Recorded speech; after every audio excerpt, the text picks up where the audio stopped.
Hello friends, I am Advocate Nitish Banka and welcome to my YouTube channel, and today I am going to talk about a very important topic on which many lawyers have asked me that whether they should do judiciary along with litigation or LLM along with litigation, whether they can do both. That's the question they ask me. Well, there is one question I asked to them before answering to this question, whether they are planning to fail in any one of the things or using other thing as a backup. That means that they are planning to fail in judiciary and using litigation as a backup, or planning to fail in litigation and judiciary as a backup. That's the question I want to ask them, whether they are doing this, because you see that they are basically planning their failure. They are planning that if they are not do well in judiciary, they will jump into litigation and they have their own practice, and supposedly they fail in litigation in the next 2 or 3 years and they can be ready for the judiciary. That they feel like this. Don't you feel like this?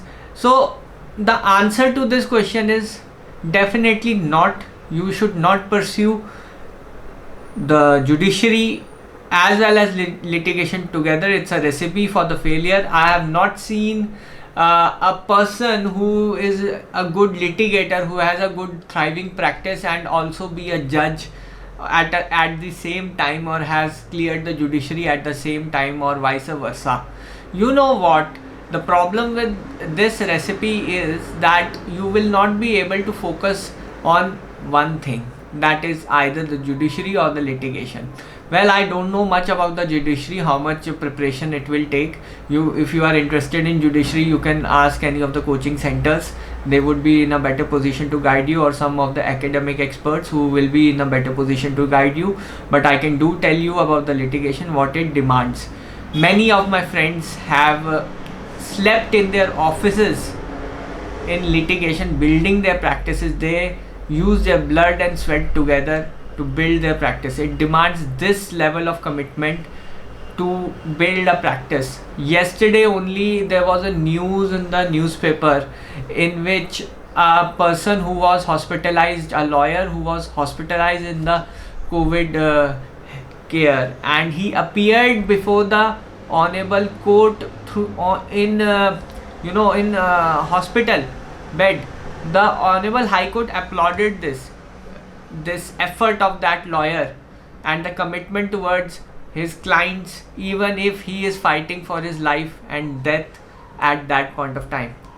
A lawyer appeared before the high court and argued bail application hours before his wedding. Do you know that? Or the next morning on his wedding, he again appeared in the same case. You know, this kind of commitment you need in litigation if you want to have a thriving practice. I'm not calling that that a practice in which you have only 10 to 12 cases and you have an experience of 3 years. I don't call it that as a practice. Are you getting regular clientele? Are you getting regular income? Are you having a office, maintaining an office? Are you having a staff with you? That's, I call, a practice which is alive, which has a regular number of clients. And what the young generation and the new lawyers are doing, they are taking up cases here and there, small cases, big cases, whatever it is, just for the sake of building a practice. And then they start up 3 years, 4 years into the practice, and they side by side they start preparing for judiciary or LLM.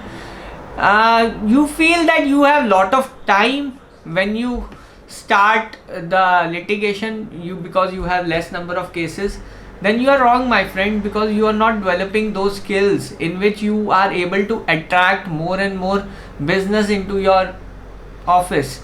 That's the main problem you have, my friend. You have to develop your skill set so that you can drive more and more people into your office, and more people give you cases and work. Then only you will get busy. You will be not be having much work in the beginning, but you have to build the practice. You need to have those skills to communicate with the client. only knowing IPC, only knowing CRPC, or only knowing the landmark judgments will not help to build a thriving practice. And you think you have time for that practice, and in that time you can prepare for judiciary or LLM.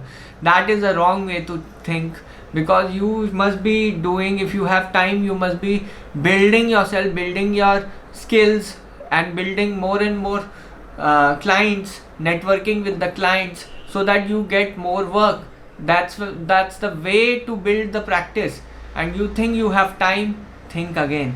Thank you very much for watching this video. If you like this video, do like the video and subscribe to my channel. Thank you very much.